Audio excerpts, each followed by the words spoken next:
nous y étions. Le maître du théâtre équestre et l'auteur-metteur en scène comédien ont été distingués par le prix Plaisir du théâtre, pour un artiste confirmé, et le prix Jean-Jacques Gaultier, pour les jeunes talents.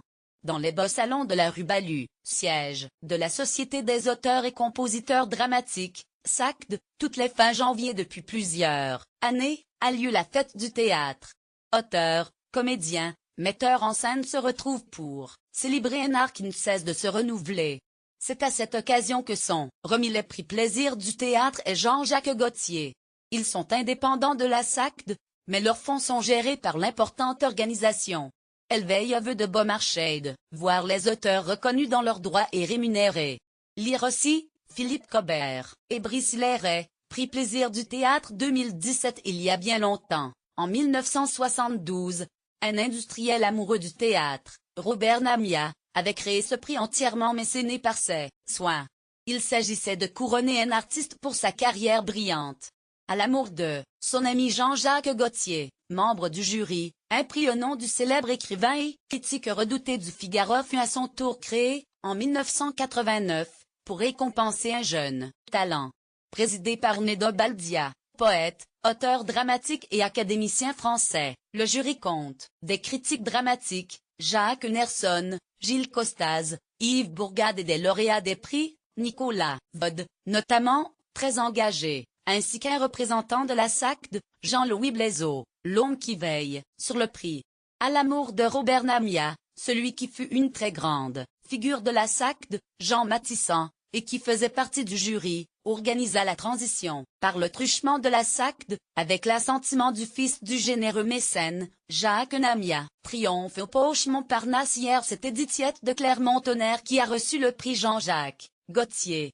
Avec les deux frères et les lions, qu'il a présenté et joué 4 mois, durant au Poche Montparnasse, il a obtenu un triomphe très mérité.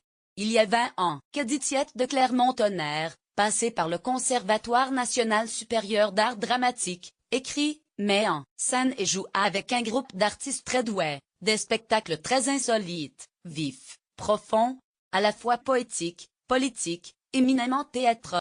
L'auteur-metteur en scène comédien a souligné à quel point ce prix l'aiderait à aller plus loin. Il a associé tout son groupe à cette distinction et en particulier Lisa Pajon, comédienne épatante tout comme Vincent Bost, co-signataire de la mise en scène, ou Romain Berger qui jouait en alternance. Avec un chèque et une médaille, le soutien depuis longtemps acquis de la SACD, on ne peut que lui souhaiter bonne route. Le Grand Prix, le prix Plaisir du théâtre, qui couronne donc le parcours d'un artiste déjà reconnu, est allé à un homme qui a créé un univers artistique unique au monde, Bartaba. Une partie de son équipe du théâtre équestre Zingaro à Aubervilliers, et de l'Académie équestre de Versailles qu'il a également fondée, était présente. C'est le premier prix que recevait Bartaba. Cela paraît incroyable mais c'est ainsi. Dans la foule, il y avait son ami Jérôme Garcin, auteur de livres mémorables, dont le bouleversant Bartaba, roman, est de nombreux admirateurs. Bartaba ne dialogue pas qu'avec les chevaux visiblement émus, l'écuyer qui nous a transportés depuis l'orée des années 1980, dans des mondes lointains et fascinants, et qui, avec son dernier spectacle Ex Anima, réussit à faire que les chevaux évoluent seuls sur la piste d'Aubervilliers, en scène saisissante, aura inspiré musiciens, chorégraphes, cinéastes, écrivains, poètes. Bartaba a créé son monde, mais il a également, ce faisant, ouvert de fructueux dialogues avec Jean-Pierre Drouet, Pierre Boulez, Pignat Bosch, avec Jean Schfart, avec Alain Cavalier, André Velté, Ernest Pignon-Ernest, entre autres, sans compter tous les photographes exceptionnels qui ont retraduit son univers.